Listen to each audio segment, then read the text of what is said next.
So the question has always been, does OpenAI have a secret sauce? Is there something they're doing that was going to allow them to get that 6 to 12 month lead over everybody else? The answer is no. Welcome to the Artificial Intelligence Show, the podcast that helps your business grow smarter by making AI approachable and actionable. My name is Paul Raitzer. I'm the founder and CEO of SmarterX and Marketing AI Institute, and I'm your host. Each week, I'm joined by my co-host and Marketing AI Institute Chief Content Officer, Mike Kaput, as we break down all the AI news that matters and give you insights and perspectives that you can use to advance your company and your career. Join us as we accelerate AI literacy for all.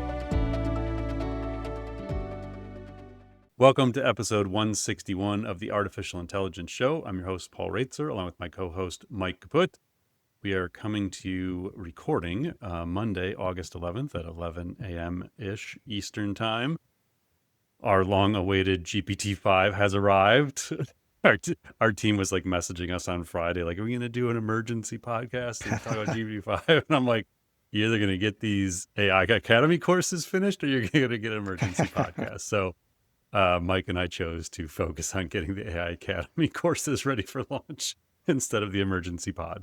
But we will have plenty to discuss about GPT-5 today. All right, so this episode is brought to us by AI Academy by SmarterX, which I was just talking about. We are having our kind of relaunch event, I guess. We first introduced AI Academy in 2020. We have spent the last almost year now completely reimagining what Academy is, how it functions, the technology behind it, how to infuse AI into it.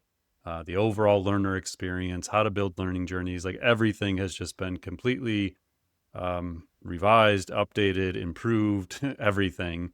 And so on August 19th at noon Eastern Time, we will have a launch event. There's a webinar you can sign up for to hear all about it. We're going to go through the vision and roadmap for AI Academy. We're going to talk about all the new on-demand courses and professional certificates that we are developing and launching that day. A bunch of them are coming out that day. We're going to talk about the new AI Academy Live, which I'm super excited about, which is going to be a regularly scheduled occurrence where members are actually going to be able to join in live, talk, not only with Mike and I, but go through deep dives, go through AI transformation spotlights, book clubs, things like that. There's a new learning management system coming later this year. We're going to preview that, how to build personalized learning journeys. We're going to talk about new business accounts where companies, universities, people can come in, get 5+ licenses. You get a whole bunch of features and benefits specific to those, plus dramatically reduced pricing. And then we're going to have an Ask Us Anything session with me and Mike and Kathy. So all kinds of stuff coming out. We have a new AI Fundamentals series, a third edition of our Piloting AI series, a second edition of our Scaling AI series, which I am finalizing literally between meetings and the podcast today. Mike did a new AI for professional services.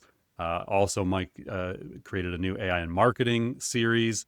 So all of these are launching along with a bunch of other stuff. So go to smarterx.ai. At the top of the page, there's a banner you can click on to register for the webinar, and we will also drop that link in. So again, that webinar is free and it is happening on August 19th. This episode is also brought to us by Intro to AI. So I have been teaching this class free every month since November or October of 2021. So we are having our 50th edition of Intro to AI. This is happening Thursday, August 14th at noon. So you can register. We've had, I think, close to 40,000 people have gone through this class since I started doing it almost 4 years ago. So it's about 30, 35 minutes. I do a live, kind of go through the fundamentals of AI, and then we leave the last 25 minutes for questions. We usually get anywhere between 50 and 100 questions. We do our best to answer as many as we can, and then the ones we can't get to, we then do the week later, we do an Intro to AI special for the podcast where we go through a bunch of other questions that we got. So Intro to AI 50th edition coming Thursday, August 14th. And then we'll do a follow-up podcast with some questions we didn't get to. So I will put a link to the show notes to Intro to AI as well, and we will share all of that information. All right, so 2 great live events coming up, August 14th and August 19th. Check those out. And now, Mike, the long-awaited GPT-5. Let's get into it. All right. So, first topic, predictably, OpenAI has unveiled GPT-5. They are calling it their smartest, fastest, and most useful model yet. It is the first unified system from the company. It combines quick response chat with deeper reasoning when needed. You don't really need to tweak any settings. Instead, GPT-5 will route your requests to the right type of model that it deems to be correct for the job, depending if it needs to think for longer or act faster. The company says it outperforms earlier versions in coding, writing, health advice, and multimodal reasoning. There are big reductions in hallucinations, and it says it has a more honest approach when tasks cannot be completed. It also has a context window of 400,000 tokens and 128,000 max output tokens. Now, another note on those hallucinations, OpenAI says it has significantly fewer hallucinations than GPT-4o and is 45% less likely to contain factual errors compared to GPT-4o. For coders, GPT-5 can spin up full apps from a single prompt. It's got really good design sensibility and debugging skills. For health, it is far less error-prone and more proactive about flagging issues. And creative work has also gotten a lift with more nuanced writing and better taste in design. Now, this launch includes GPT-5 Pro for extended reasoning. There's new preset personalities that change how the model responds, and API access across 3 different model sizes. Now, free users are now getting GPT-5 as the default, while Plus and Pro subscribers get higher limits and access to GPT-5 Pro. Now, Paul, there's a lot to unpack here. There's a few different angles we're going to talk about here, but maybe let's kick off by saying, what are your initial impressions of GPT-5? A lot of my initial impressions come from curating opinions of other people online whom I trust. And, I've read lots of their reviews. I have experimented with it a bit myself. I didn't have, I was working on the courses all weekend, so I couldn't really put it through a bunch of experiments, but I was, dabbling in it. So when you follow the people we follow online, they generally were the people who weren't super happy about this. So I think my caveat here is it seems like a really good model. It is not this life-changing model that we all kind of have been anticipating for like a year and a half now, GPT-5. It's always been like, well, once GPT-5 gets here, then everything changes. So I will say, one, as part of the AI Academy, we are introducing a new Gen AI app series, and Mike and I were talking this morning, and he's going to do a GPT-5 review as the first course in that series. So we'll have more to say. It's like a 15, 20-minute product review, basically. So that'll be dropping next week for Academy members. But here's my take, Mike. I'm going to try and you can hear a lot of here's the, Ethan Mollick has a bunch of great stuff. Brian Brickman, our friend, people have done these great reviews. Ali Miller had it. People who had access to it beforehand. There's all these great reviews. So I'm going to give more of a zoom out. What's the impact here? So first, it is not multimodal from the ground up. So when they say unified model, what they mean is it's still 4 or 5 different models that are packaged as one thing called GPT-5. And then there's a router that, based on your prompt, decides which model it's going to use. So if it's going to use one that has reasoning, if it's going to use the traditional chat, if it's going to use image generation, video generation, all that's not in a single model. So I assume GPT-6 will be that. It'll be truly multimodal from the ground up. As far as I know, they didn't give any updates on image generation or Sora, their video generation, as part of this. I think they made some tweaks to voice capabilities, maybe. I think they improved the voice a little bit. So we, on this podcast, have for a while talked about the confusion of the model choice. And when you would go into ChatGPT last week, there was 8 models to choose from. And the point we always made was the average user has no idea what the difference is between those. 4.0, 0.3, mini, the average user has no idea. And so they would just use whatever default. And so our point was always, why, for the average user, would you make them choose from a list of models that they don't understand what the difference is? And so it would seem that this router is sort of heading in the right direction, but it actually caused chaos because there is a small fraction of ChatGPT users who do understand what the different models are and have preferred models that they like to use. And what OpenAI did, sort of their first misstep, and we'll go through a series of missteps that they made in this process, is that they almost just ignored the loudest, the most vocal online users who do actually understand the different models and really liked some of the other models. Because what OpenAI did is they turned on GPT-5 and removed all the other models. And then when the router was doing its work, I go into ChatGPT, I give a prompt, help me write a business plan for this, idea I have. I would have no idea which model it was actually using. So there was no transparency into what model was actually being used. And if there was a model I used to like, that I liked the tone, the personality, the style, the format, it was gone. And so people were pissed. By like end of the day Thursday, people are like, give me my model back. Like, I want 4.0. Like, I like talking to 4.0. And so kind of surprisingly, Mike, it's almost like OpenAI didn't understand their user base. Like, Yeah. there was obviously people who wanted that choice. And then there was this other faction of people who obviously were very attached to specific models and almost like emotionally attached to like 4.0, and 5 is a very different personality. It responds in like shorter bursts. Like it doesn't have, it's not as like comforting and things like that. Like it's just missing some of that. So there was one user, and I didn't know this guy previously on X, but I thought he gave a great synopsis. I'll just read this one, put the link in. Alistair McClay is his name. And he said, OpenAI forgot who actually matters. Power users always lead the culture curve. They set the vibes for a product, especially in consumer software. They are the loudest, most passionate, and have the highest expectations. They are your biggest asset as a consumer company, and you need to keep them front of mind at all times. With the GPT-5 launch in ChatGPT, OpenAI seems to have been so focused on the benefits of their new router could provide to their less sophisticated users, which automatically switches the underlying model without telling them, that they totally overlooked the user group that actually matters the most. If you put yourself in the shoes of ChatGPT power user, it's blatantly obvious they will continue to want the ability to hard switch between models.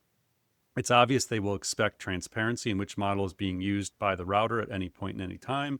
And most important of all, it's obvious they will expect to have a reasonable notice period before their existing models deprecated.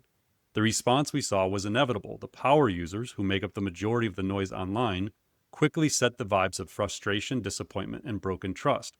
People who used 4.0 or 4.5 writing were suddenly left with no good alternative. Plus, users who had access to 04 Mini and 03 suddenly found themselves with a 200 message weekly cap on GPT-5 thinking and a router that wouldn't tell them which model they were actually talking to. Not to mention, most people I've spoken to had no idea there's now a cap on GPT-5 thinking. You only find out when you hit and lose access for the rest of the week. So it's like, that's a pretty good synopsis of what was going on. And then OpenAI immediately realized this. Like, Sam Altman was in full-blown crisis communications mode by Thursday night, which told you, like, they just missed this. Like, Yeah. they didn't think this through. So Altman tweeted, and we'll put links to all these tweets. So this was August 10th. This was on Sunday. If you've been following the GPT-5 rollout, one thing you might be noticing is how much of an attachment some people have to specific AI models. It feels different and stronger than the kinds of attachments people have to previous kinds of technology. And so suddenly deprecating old models that users depended on in their workflows was a mistake.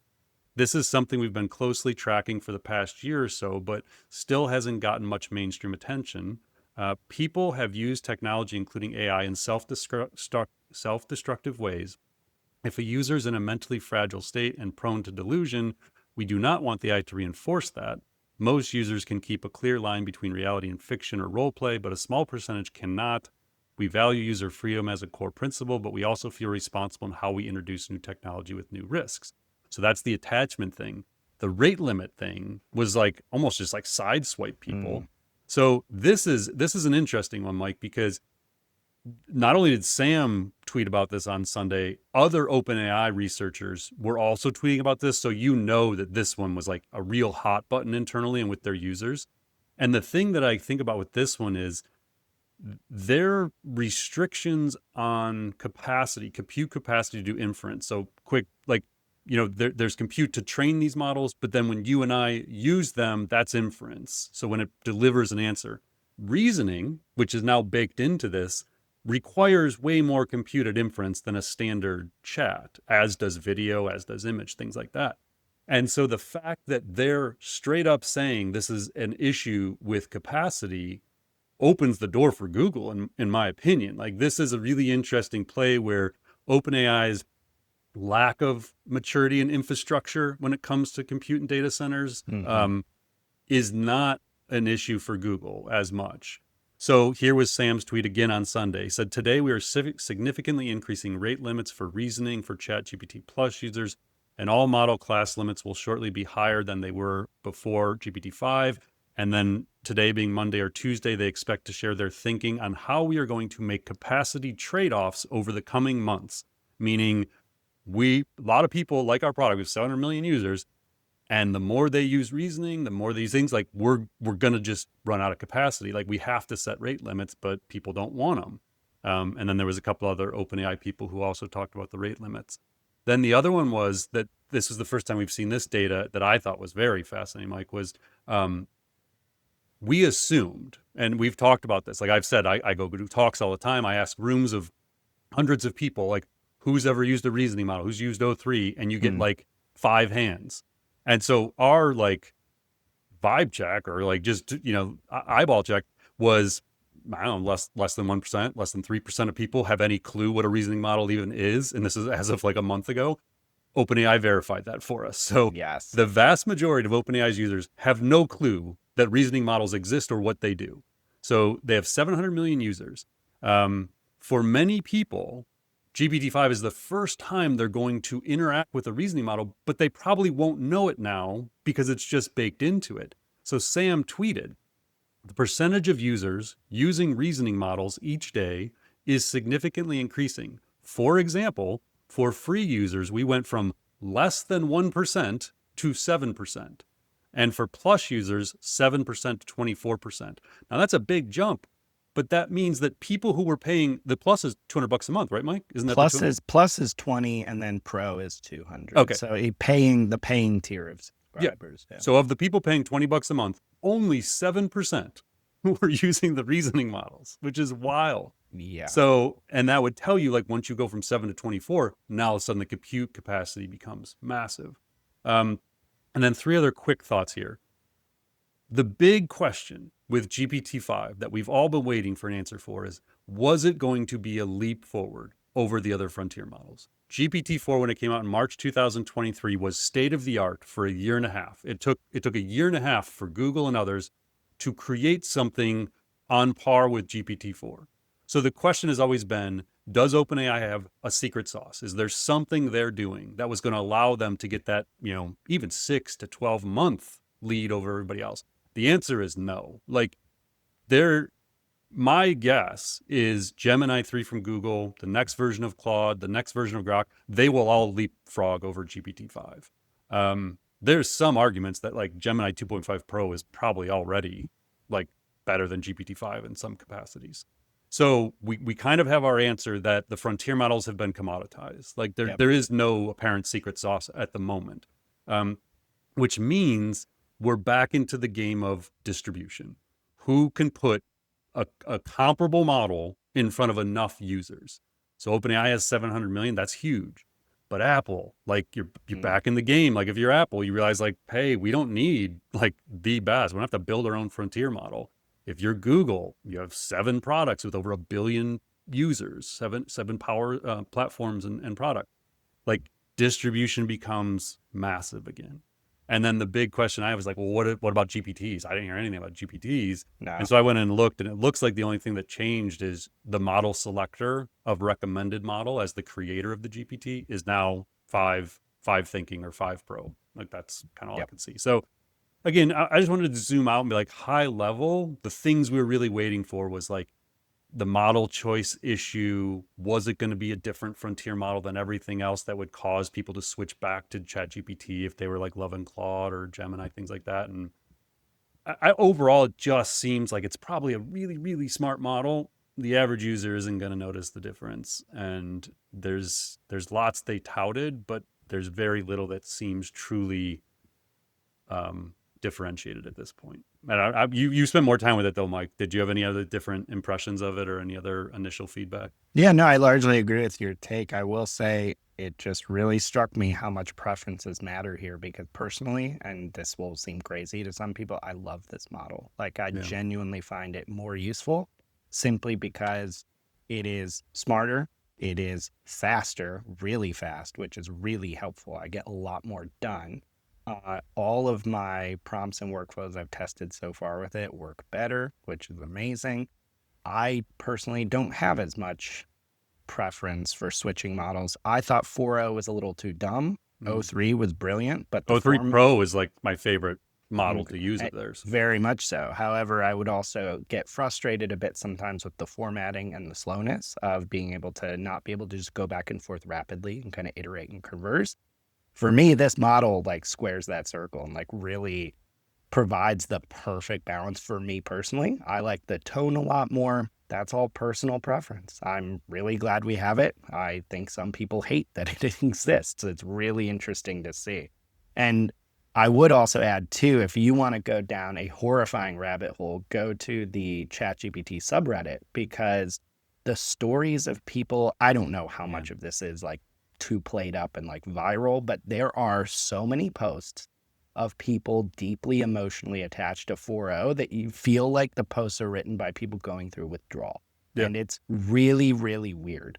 And that's, I think, what Sam was referring to with that, like, hey, some people get really attached as therapists, as friends, as companions. And like, we have a tough job here to balance like what is unhealthy, because they can see the chats. Like, they know what people are doing with these things. And they're trying to balance like what is good for mental health versus like what is acceptable personal choice.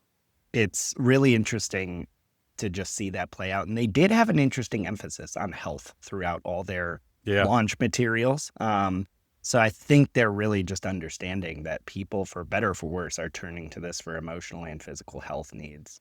Have you run a comparison?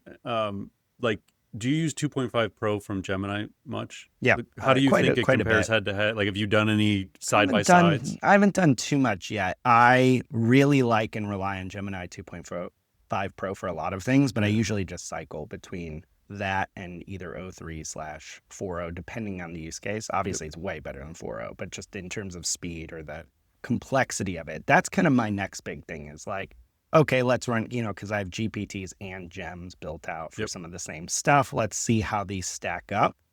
I'll be interested to see how that plays out. And also, I think we've been seeing more and more chatter even this morning that Google is releasing something like today or tomorrow. I'm convinced they were just sitting there waiting. Like, I think they know that they probably have maybe something that'll perform better, at least on the evals. And they were just like, it was a game of chicken. Like, you want to go ahead and release yours first.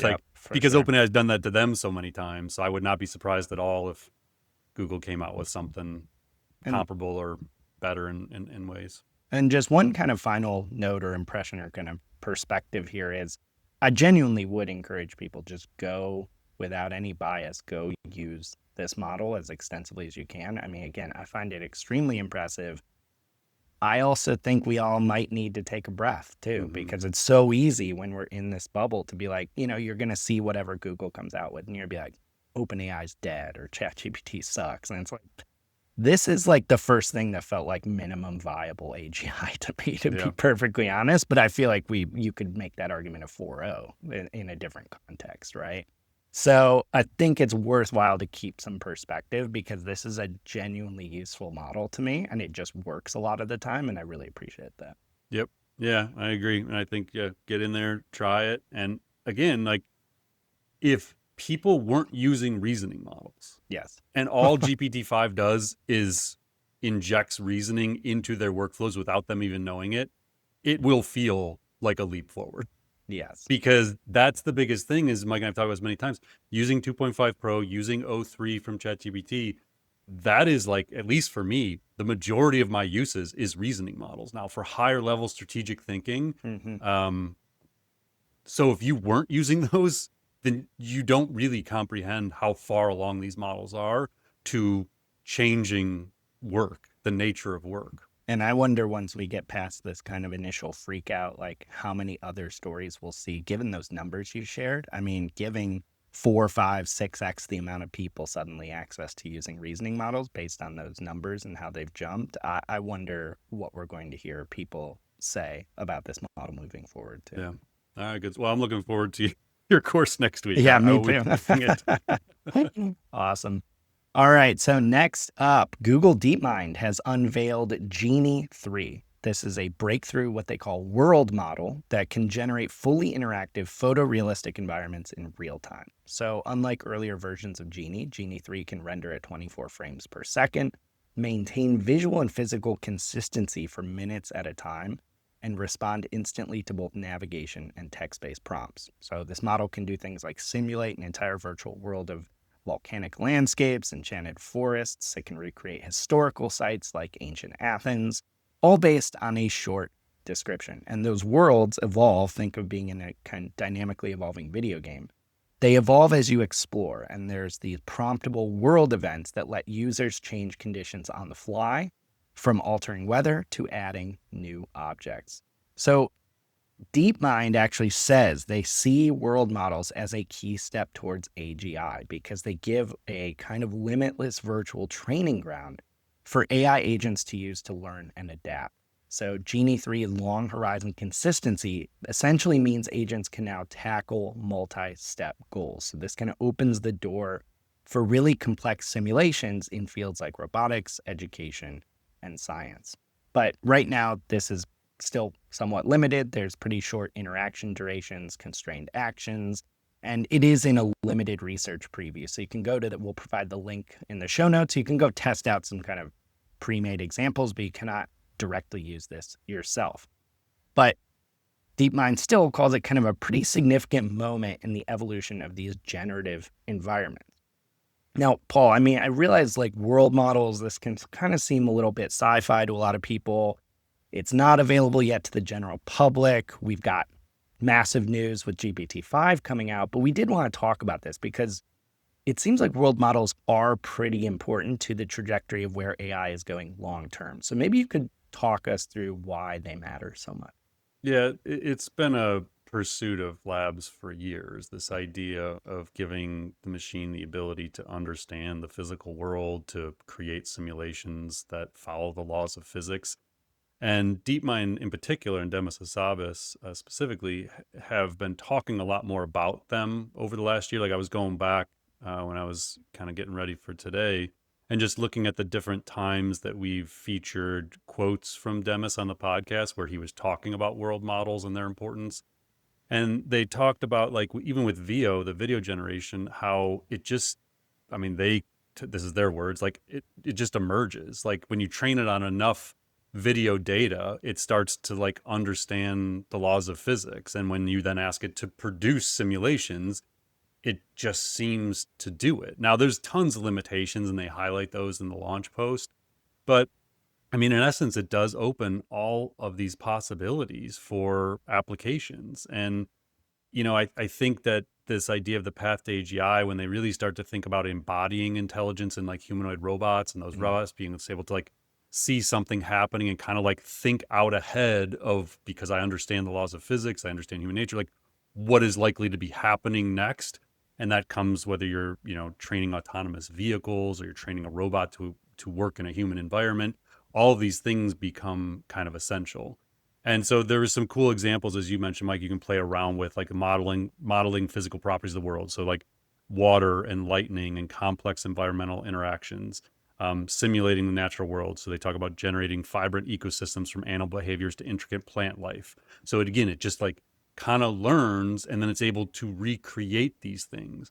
And so this could come into play in storytelling, where you're trying to create these narratives, video game development, where it's rendering in real time the environment. So imagine like right now, programmers write all the code to create everything that happens in the game. They create all the environments, all that stuff.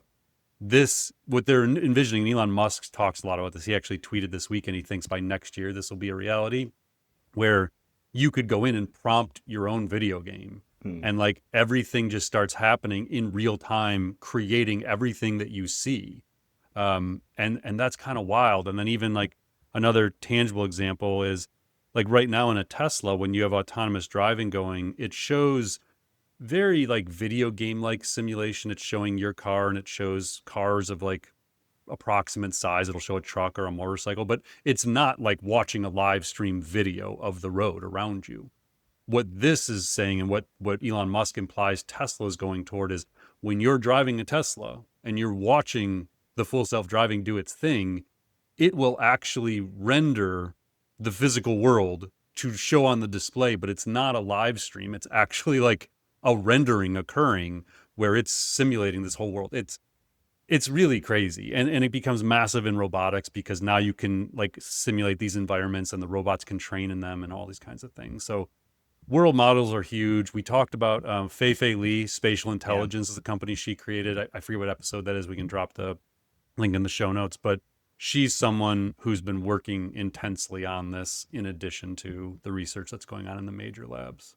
Yeah, it's a good reminder too that regardless of the hype or the buildup of something like GPT-5, regardless of where the verdict ends on that, I mean, progress is happening on a lot of different fronts in AI, and it is not slowing down on many of them. Yeah, and it's commonly like 6 to 12 months ahead of what the public is aware of. So if they're releasing this, they're obviously already probably far beyond this and within the lab itself. Yeah, and you get people like Elon Musk who just straight up tweet and say, hey, I think this is coming in 3 months. And so, I mean, if as much, again, like you have to filter like the stuff from Elon Musk you want to read. But like if you want like a true inside, like just clear train of thought of like what someone thinks is possible, nobody is more honest than Elon about what he thinks is going to happen and his opinions of these other models and kind of where they're going. And while he has a history of sort of overhyping when technology will arrive, dude built a frontier model in like a year and a half that caught up to the best models in the world. So he knows a few things about science and technologies. He's kind of worth paying attention to from that side. All right, our third big kind of main topic this week is that Cloudflare says that AI search startup Perplexity has been disguising its web crawlers to bypass site blocks. This is a practice known as stealth crawling.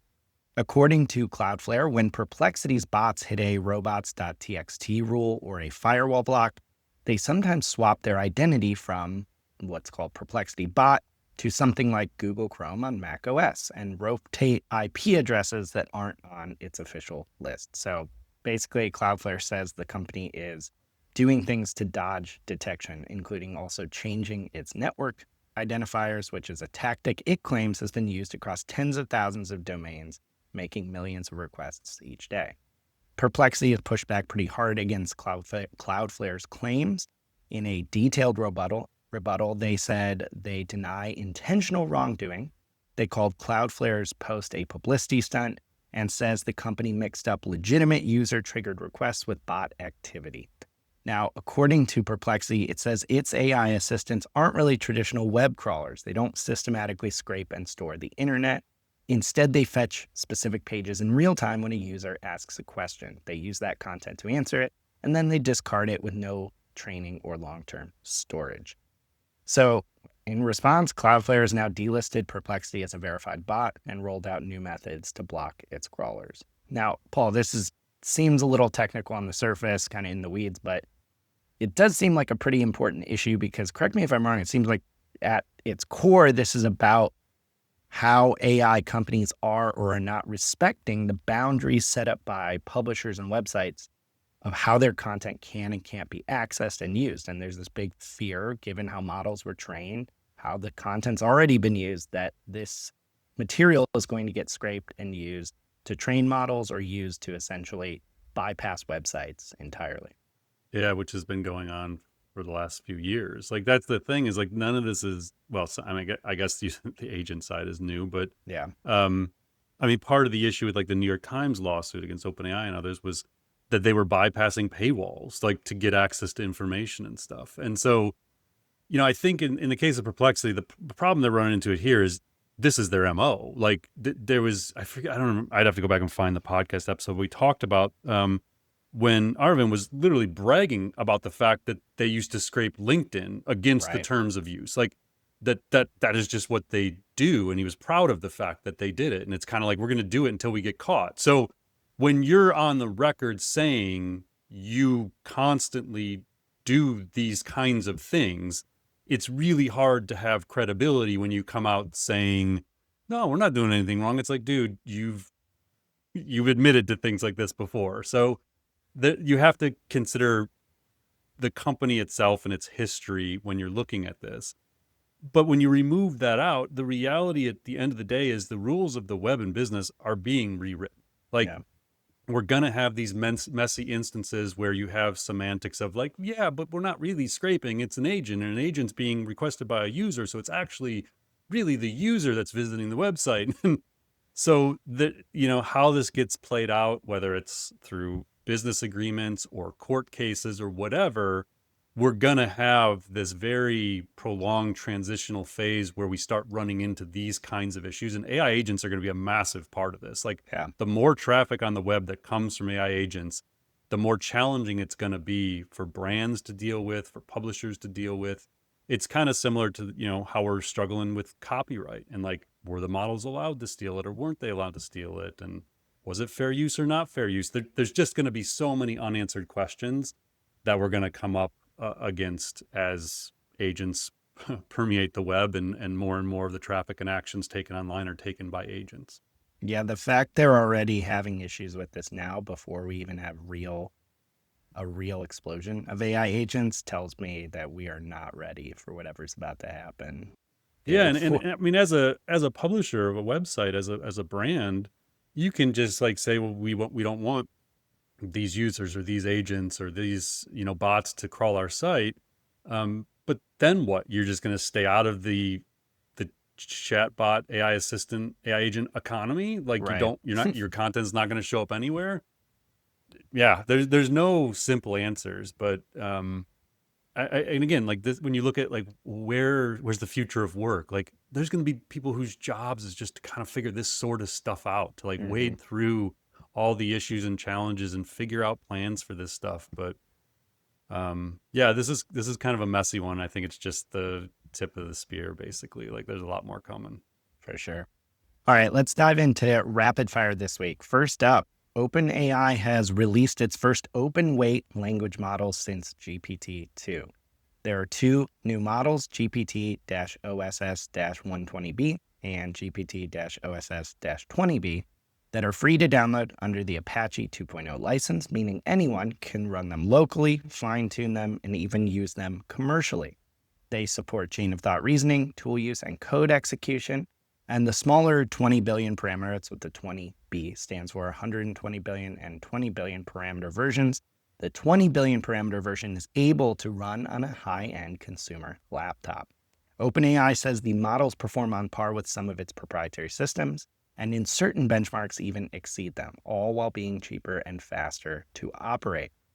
CEO Sam Altman framed this release as a way to keep innovation in open models happening in the US amid competition from places like China's DeepSeek. So, Paul, I'm curious about OpenAI's motivations here. Obviously, they are doing a few things. They've got a few things on their plate at the moment. So why spend a bunch of precious time and resources competing in open source at all when your entire business model relies on selling access to closed models? Yeah, I mean, they've talked about the fact they were going to do this for a long time, that they were committed to, the open source community or this, open weights.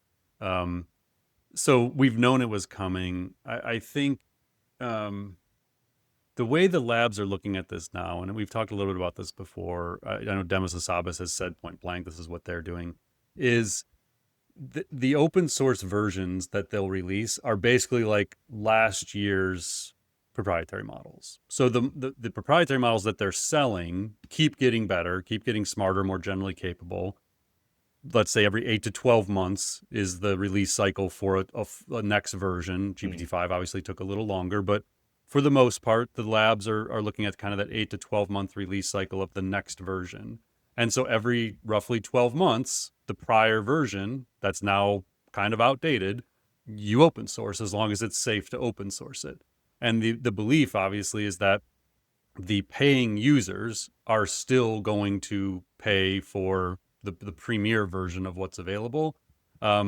Plus, they're still able to, service the developer community, build those relationships, integrate, APIs still drive a lot of revenue for these, labs, specifically OpenAI and Anthropic. It's a ton of their revenue through their APIs. So it's just having to service that developer community and be a part of it. And then just overall, like the mission of the organization. Now we've seen some pullback a little bit on this, like Zuckerberg, who's been the ultimate champion of open source, has said already, like they may move off of that. They may, keep some of their technology more in house. But again, I think what they'll do is they keep the current frontier model proprietary, and then you open source the prior generations, accepting that there's a small portion of users who will just use the open source and not pay for the other stuff. But it's just kind of the standard model the labs seem to be following now. So it's kind of a no risk way, at least no risk of cannibalizing your existing products, to get developer goodwill, move the ecosystem forward, remain relevant with people still building on your open source models. Yeah, and I mean, in some organizations, they're going to want to build on the open source too. Like you get into an enterprise, so you may have enterprises that have 5,000 ChatGPT enterprise licenses, but then the IT teams, also building on top of the open source model, things like that. All right, next up, some more OpenAI news. They are in early talks to let employees cash out some of their shares at a valuation of around $500 billion. So this is a secondary stock sale. It's a deal that would potentially be worth billions, giving current and former staff a way to turn their paper wealth into real money while helping the company retain talent in an era where Meta is trying to poach people for like 9 figures. This would basically create a huge jump in OpenAI's valuation, going to $500 billion from the last $300 billion valuation when they did a $40 billion financing round led by SoftBank. And it comes on the heels of an $8.3 billion funding boost that was oversubscribed. And as OpenAI aggressively pushes on product. So we've got open weight models, GPT-5. We'll talk in a second about a federal deal to provide ChatGPT to the federal government. Paul, I guess as we're looking at employees being able to cash out of OpenAI, like what motivates a move like this right now? Yeah, I mean, they're being drawn by a lot of money from other labs, and you have to find ways to, motivate people to stay. You have to give that ability to get something off the table. So it makes sense. I'm just looking, like, real quick. I searched largest companies in the world by market cap, just to provide some perspective of the significance of a $500 billion. So ExxonMobil, which was the largest company in the world for quite a while, their market cap is $455 billion. Netflix is $515 billion. MasterCard's $519. Visa's $649. There's only, we got at the $1 trillion plus mark, we have Tesla, Berkshire Hathaway, TSMC, or TSM, Broadcom, Meta, Amazon, Alphabet, Apple, Microsoft, NVIDIA. That's it. That's a list of companies in the world that are $1 trillion or more. Yeah.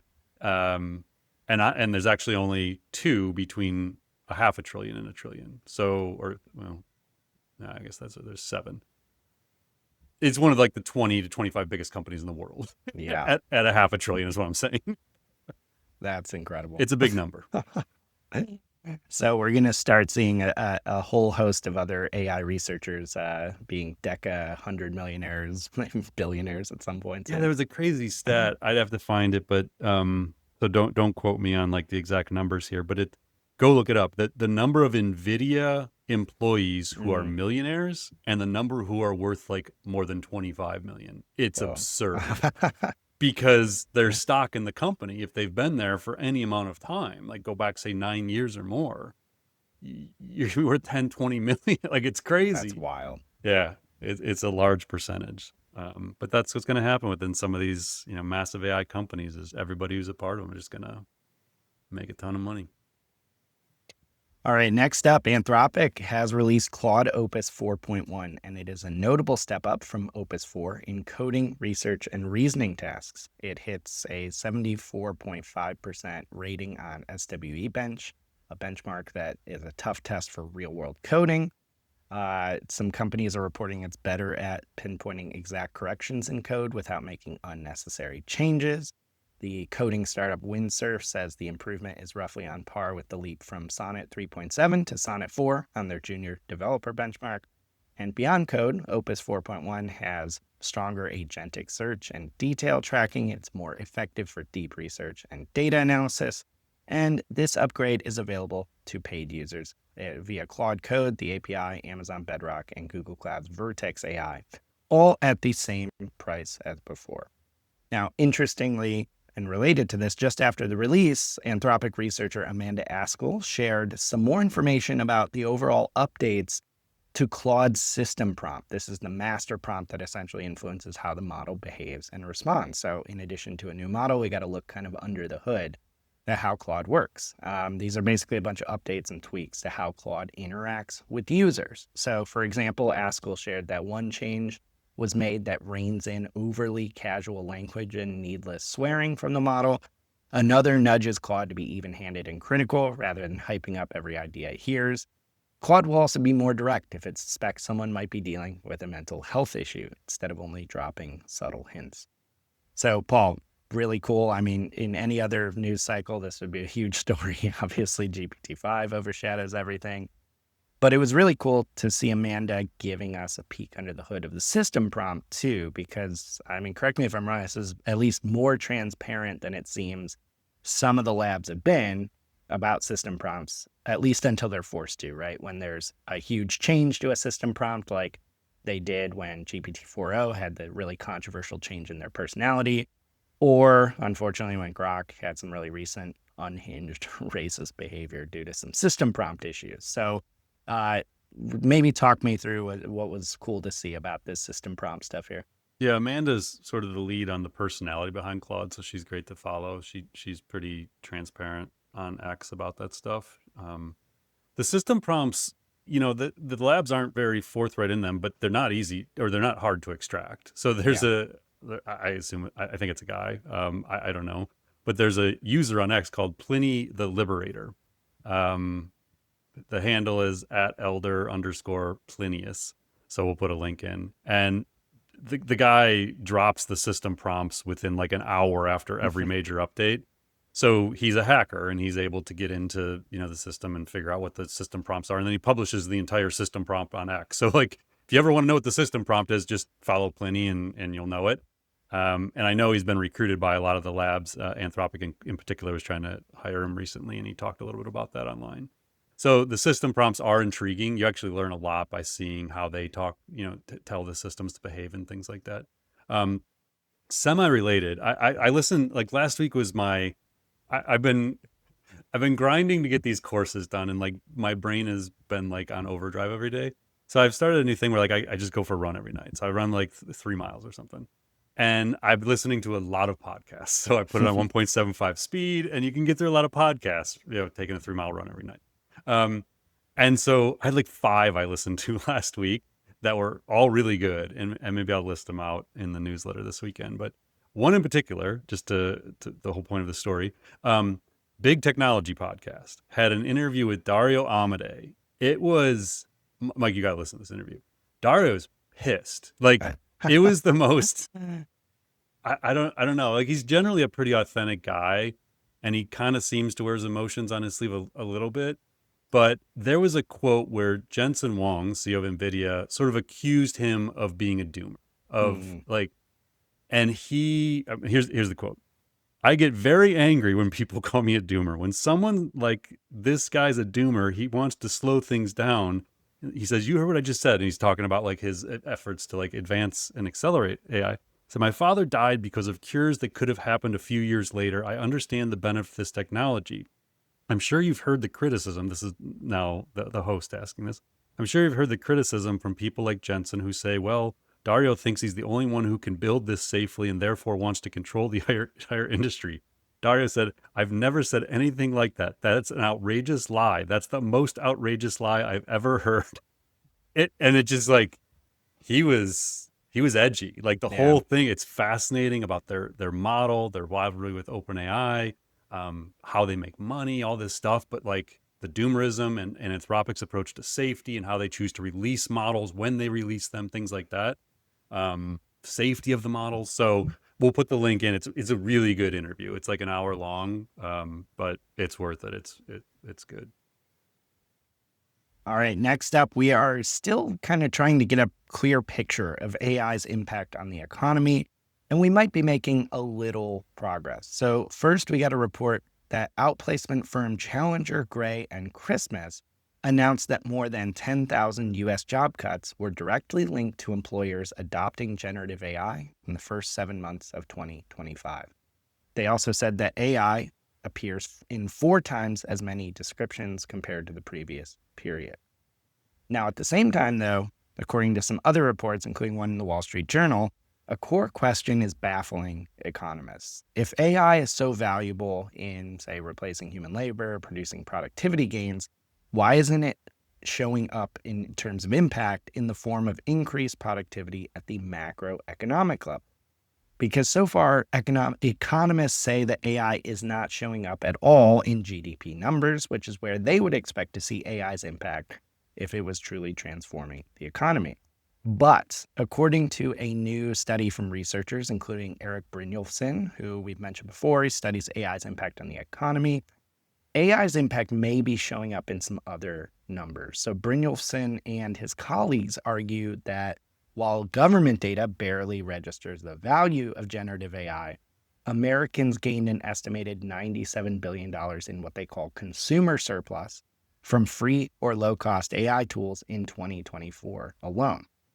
Now, the way they define and quantify this is they basically estimated how much money a U.S. adult would need to be paid to give up the usage of a free or low-cost AI tool, and they estimated this based on a survey they ran at $98 per month.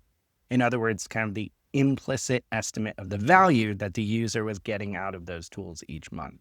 Then they went and multiplied that by an estimated number of regular users of AI, and they come up with that $97 billion number. Essentially, they say consumers are getting $97 billion in value out of these tools.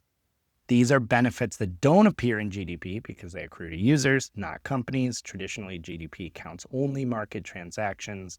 So this kind of thing would be invisible. And Brynjolfsson and his colleagues say this is similar to the paradox that economists spotted with computers starting in the 1980s. You start to see the technology everywhere, except in the productivity stats. So, Paul, it's interesting to see real data on AI's job impact. Those 10,000 jobs seems clear. It's having an impact. We know anecdotally through the conversations we're having, it's having an impact. But it's not showing up in the economic data, really. Can you maybe walk through the contradictions here in what we're seeing? So the opinion piece is based on a forthcoming paper called GDP-B, Accounting for the Value of New and Free Goods.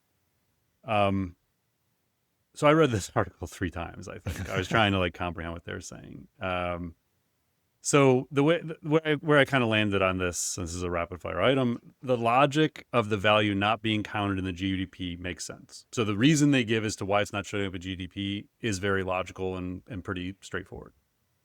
The math to get to 97 billion seems pretty subjective and like some math gymnastics. Like it's a really nice number to put in a headline, 97 billion. The consumer surplus concept and like how they calculate it by like saying, Mike, how much Right. would it take for you to not use ChatGPT? And you're like, I don't know, $100. Like, how do you come up with that number? So Yeah. I will withhold any judgment. I love the fact that we're doing this. I love that economists are trying to find other ways to measure value. I think it's great. And the paper itself may end up being exceptional and make perfect sense. In the form of a 500-word opinion piece, it's kind of hard to understand how they're coming up with that number and how valid that number is. It makes for a nice headline, though. and probably research worth reading through when it comes out. Yeah, I feel like they should have waited for the paper to be Yeah, out I don't to get release it. this It's article. way too complex of a concept to try and do in a 500-word opinion piece.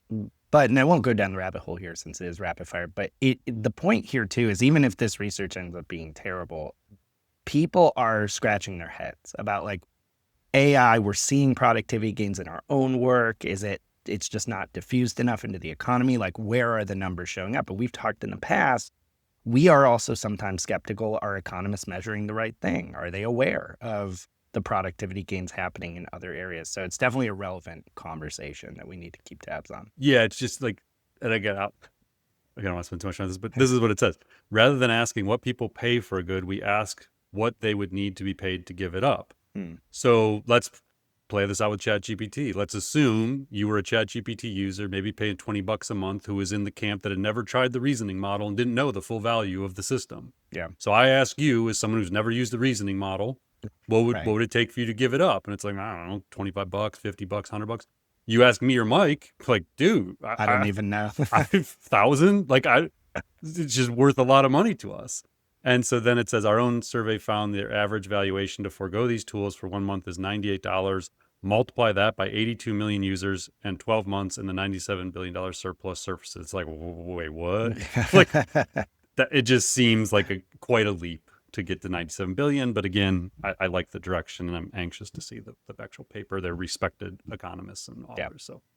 Next up, a couple new articles are giving us a peek under the hood of ChatGPT. One of them tackles it from a highly technical perspective, the other from a behavioral one. Both are pretty important to understand if you want to understand where ChatGPT and AI is headed. So first, the information reports that OpenAI is now using something called a, quote, universal verifier as a, quote, secret weapon within ChatGPT. So basically, a universal verifier is a technique for checking whether an AI's answers are not just plausible, but actually correct. Basically like a referee AI model grading another model's work, pulling in research from multiple sources. For example, in math, it would essentially have AI verifying each step that AI follows to solve a math problem. The information speculates that universal verifiers may have actually helped OpenAI's latest model score a gold medal at the International Math Olympiad, which we talked about in past weeks. Researchers say the approach could boost performance in domains that are subjective or hard to score, from business decision-making to creative tasks. Now, second, OpenAI themselves published a post called What We're Optimizing ChatGPT For. In it, they kind of lay out a short philosophy for how they're optimizing ChatGPT. They say they are not trying to keep you in the app longer. They are trying to help you get what you need, then get back to your life. They wrote, quote, instead of measuring success by time spent or clicks, we care more about whether you leave the product having done what you came for. They also point out that people are increasingly relying on ChatGPT for emotional and personal needs, and some new updates reflect that. ChatGPT will now give gentle break reminders during long sessions. It will refuse to make decisions for you on high-stakes personal matters and provide more thoughtful, grounded support when you are struggling. Apparently, OpenAI says they have worked with more than 90 physicians in over 30 countries, plus researchers in mental health and human-computer interaction, to fine-tune how the model responds in sensitive moments. So, Paul, these are two really different looks at how ChatGPT works under the hood, but I think they're both useful to understand. So maybe first, let's really quickly touch on why do universal verifiers matter, and then maybe talk about OpenAI's like emotional and behavioral approach to how this works. The verification gap that we've talked about numerous times is sort of illuminates why the verifiers would be so valuable. It's the more you can have other agents or AI that can look at the output. So like if you get a deep research product that's 42 pages long and the human has to go through and verify it. Well, if they build a really smart verifier on top of that and it checks all the stats and, you know, makes sure all the citations are correct and the data is real and, you know, does lookups of those things, like it's just increasingly able to do higher value work for humans. So they're going to be critical not only in the training of the models, the reinforcement learning of the models, but the actual use of them. Being a secret weapon seems like it's probably a bit of an exaggeration. I I know for a fact the other labs are working on these kinds of things. They've talked about them publicly. So I can't imagine, I mean, maybe OpenAI is a month or two ahead on their use of a verifier, but that seems like a pretty standard practice within labs to be building agents that can do the verification process.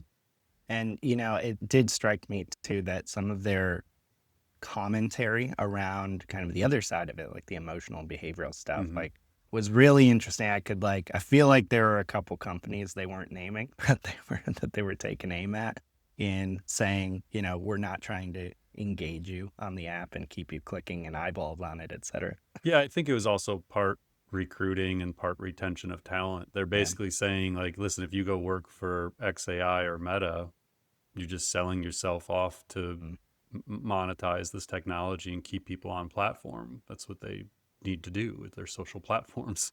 It's clicks and time on site and daily active use, hourly active use, whatever their metrics are. And that's not what we're doing here. So it's sort of like a mission thing of like, it's more than money. Like, we're here to actually make the world better, not make more money on ads and clicks and time on site. So yeah, it was a pretty not so subtle dig at, I would imagine, Meta and XAI in particular. All right, next up, OpenAI has struck a deal to make ChatGPT Enterprise available across the entire U.S. federal executive branch for the next year. So under the agreement, each agency that participates will, for just $1 per agency, get access to OpenAI's top models and get an extra 60 days of unlimited use of advanced tools like deep research and advanced voice mode. This also includes some custom training, a dedicated government user community, and consulting support from Slalom and Boston Consulting Group. So obviously, this program aims to cut time spent on red tape and paperwork, freeing public servants to focus on core missions.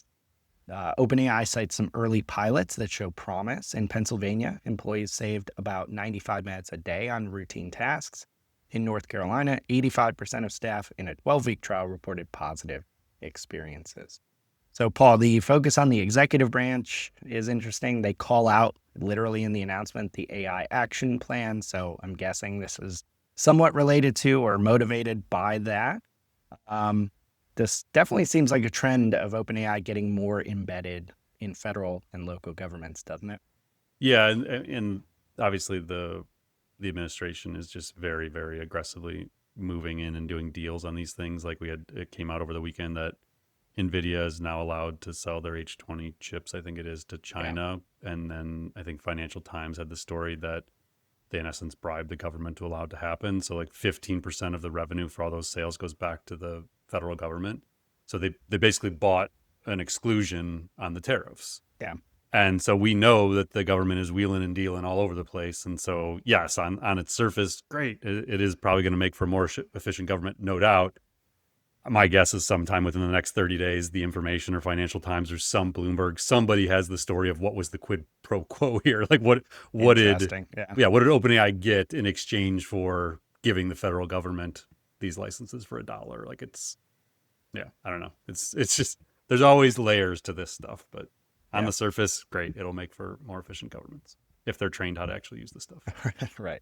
All right, next up, ElevenLabs, which is best known for its AI voice technology, is now stepping into music with Eleven Music, an AI generator that can create fully produced songs from a simple text prompt in minutes. It can generate any genre or style, with or without vocals, and blend instruments and traditions into seamless original tracks. It is apparently built for both creativity and commerce. It has licensing options for film, TV, ads, gaming, podcasts, and more. And the company frames it as a way for creators to kind of skip the stock music grind and produce fully unique soundscapes. Interestingly, AI expert and copyright advocate Ed Newton-Rex, who we talk about often, posted about how the company's approach, at least initially, seems to differ from market incumbents. He said, co-founder of ElevenLabs confirms that their new AI music model is trained only on songs they've licensed. That is really good to see. When a handful of AI companies try to tell you generative AI can only be built with scraped copyright work, remember that the majority of AI music models license their training data, including now ElevenLabs' model. Very embarrassing for the couple of AI music companies that are known to train on people's music without permission. Now, Paul, Ed Newton-Rex, and some follow-up comments in this thread on X did say he'd like to see evidence backing up the claim of ElevenLabs' co-founder. He also asked a few times if they trained their voice model only on audio they've licensed, did not get an answer. But at least this does seem like a step in the right direction. Yeah, the tech's awesome. It's like anything else. Like all these tools are great. Image generation, video generation, music, whatever. There's always this underlying, yeah, but like your Yeah. voice is trained on illegally.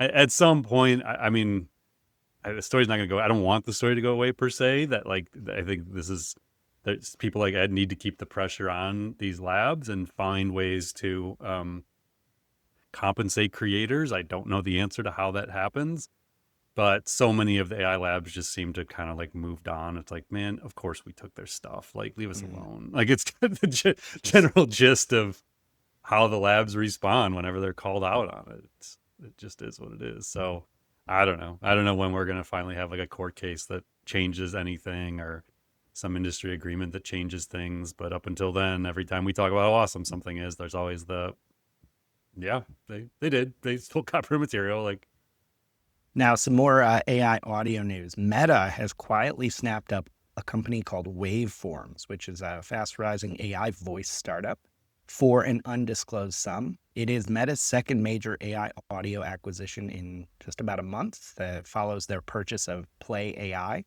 And this is all part of their new AI unit, Super Intelligence Labs. Waveforms was founded only 8 months ago, but it already raised $40 million from Andreessen Horowitz. They hit a $160 million valuation. The company's tech is focused on passing the so-called, quote, speech Turing test. So basically making AI speech indistinguishable from humans, and on building what they call emotional general intelligence to detect and respond to emotional cues.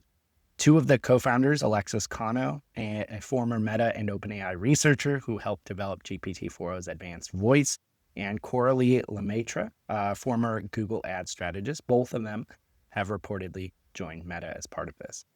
So, Paul, Meta acquires Play AI back in June. That's a quote, a startup that uses AI to generate human-sounding voices. Waveforms is building emotional general intelligence. We've been talking in past episodes about Meta's aspirations to build personal super intelligence. I don't know. This really seems to me like we're heading in the direction of Meta building hyper-personalized voice assistants or companions. Like, what do you think? definitely seems to be going in that direction. I mean, I think Zuckerberg's been on record in recent podcasts talking about voice plus glasses. Yep. You know, that they basically think that touch goes away as like largely as an interface, and that most of your interactions with intelligence, with agents, with assistants happens through voice, and your interactions with the world around you. And so it makes sense that they would be kind of making lots of investments in this direction. And again, it gets back to that distribution question. Like, obviously, OpenAI is going in the same direction. They've been putting a ton in voice. It seems like OpenAI probably had a lead. Maybe they still do on voice. Google's obviously making major plays into voice. I do think, like, as you were saying this, like the one thing that crossed my mind, I don't know if you have this issue, Mike, because I think you use ChatGPT voice as well. I love it, but I often use it when I'm driving. Yep. And it drops in like dead Oh, zones yeah. all the Yeah, time. It definitely drives is. me crazy. And that goes to the whole like the open source or like the opportunity for Apple to put a smaller voice model on the phone, like on device, where I don't have to be going off device to have that conversation. Those are like the windows of opportunity for someone like a Google with Pixel or Apple, you know, with the iPhone, where I don't have to leave and I can just have that uninterrupted voice conversation where like I'm talking, and I'm like 3 minutes goes by and then I realize I lost the connection and the voice wasn't there anymore. And you're like, Yep. oh, everything I just said was perfect. I don't want to have to repeat that. 100%. That happens all the time. And I feel like despite how amazing advanced voice mode is, I feel like voice is underrated or underutilized at the moment. So yeah, it's not only just having it on device, but the type of device, right? Like phone is the form factor right now. We know OpenAI is coming out with some type of device. We don't know what. Wearables maybe is the play. I feel like AirPods would be great. AirPods would be incredible. Just feels like this could be a real big unlock. Yeah. And it just seemed like a year ago, OpenAI was knocking on the door. Like they had basically Yes. solved it with their Whisper, you know, technology and built it in. And and then it just feels like they lost momentum or they ran out of compute. Like it's Could be a very compute possible they issue. just couldn't launch it because they didn't have enough compute to do all the other stuff. Yeah. But again, these are where those Apple, Google, where like the stalwarts, the people with the distribution, with the devices, like that's where the opportunity is. I assume whatever they're building with Johnny Ive, like that's Yeah. probably tied to voice in some capacity. So yeah, I think there's just gonna be a lot more to come with voice. Probably still in 2025. Yeah, for sure. All right. Last but not least, we have as our last topic here, Google is making a big push to offer its most advanced AI tools to college students for free. It is committing $1 billion to AI education training and research in the US. So starting now, students in the US, and they also added on Japan, Indonesia, Korea, and Brazil, can sign up for a free 12-month Google AI Pro plan. That includes Gemini 2.5 Pro for homework help and research, Notebook LM for organizing ideas, VO3 for AI generated videos, higher limits on Google's AI coding agents, and 2 terabytes of storage. This release also debuts guided learning, which is a mode in Gemini that doesn't just give answers, but actually walks students through problems step by step to deepen their understanding. In the US, Google also reports that over 100 colleges have already joined their new AI for Education Accelerator, which is offering free AI training and Google career certificates to college students. CEO Sundar Pichai says the goal is to put top-tier AI in students' hands and teach them how to use it well, helping them thrive as the first true generation of what he calls, quote, AI natives. Now, Paul, I feel like this might have flown a bit under the radar with all the other news. I mean, I would have to benchmark it, but $1 billion in commitments to U.S. schools over 3 years seems pretty significant. The offer of free AI training and Google career certificates to every student. I mean, I just feel like I have a fair amount of conversations, I know you do too, with teachers, higher ed institutions. This feels like something that could really move the needle if they stick the landing on it. Yeah, it's great to see. And I don't know what the connection is to in April, there was the executive order from the Yeah. White House on advancing artificial intelligence education for American youth. And then they just came out, I think it was like last month or something, with the policy plan, because the executive order basically said that we would, it's a policy of the United States to promote AI literacy and proficiency among Americans by promoting the appropriate integration of AI into education, providing comprehensive AI training for educators, and fostering early exposure to AI concepts and technology to develop an AI-ready workforce in the next generation of American innovators. So that was like saying, hey, we're going to do this. We're going to create a task force, and in 90 days, 180 days, whatever, this is the plan. I don't know if this is connected to that and a commitment from Google related to that, but it would seem they're very closely aligned at least. So I think this is great. I think we're seeing more and more of this from the major AI companies, whether it's Microsoft, OpenAI, Anthropic's been releasing some great stuff. And so I would say, like, as you're building out, and ironically, like I was building the AI Academy course this morning about building internal AI Academy. So this is very, very top of mind for me. Think about these things as you're building personalized learning journeys for your teams. It's like, okay, we're going to have our core curriculum, but what can we pull from Google? What can we pull? And obviously this is more K to 12, but conceptually, like what can we pull from these different resources that can really enhance our people and prepare them for the future of work? And as you're even starting to hire, like looking at what kind of curriculum have people gone through with their AI education, where are they already at with their understanding and competency in this stuff? So yeah, it's awesome to see this, really large focus, not just from Google, but the White House and other major companies, that AI literacy is absolutely critical to the future of work and innovation, not Yeah. just in the US, but beyond that. Yeah, 100%. All right, Paul, we made it through GPT-5 week. Thanks for Do you breaking feel it any all down. different? Like I think that I think my overall is like it seems awesome. It's just like after a year and a half of like waiting, Yeah. you thought the world was going to change the day GPT-5 came out. And it Yeah, I feels don't know. like they did more backtracking than like Yeah, actually like accept.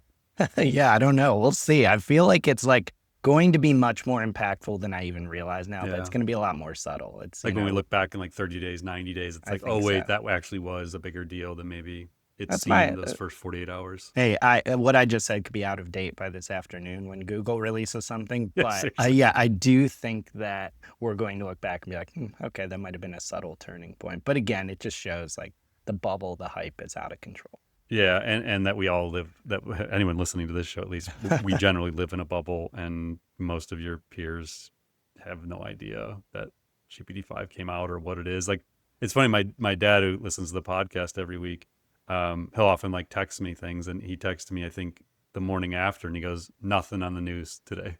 So he was Really? like watching the news to see if GPT-5 was even talked about in mainstream media, and he's like, nothing.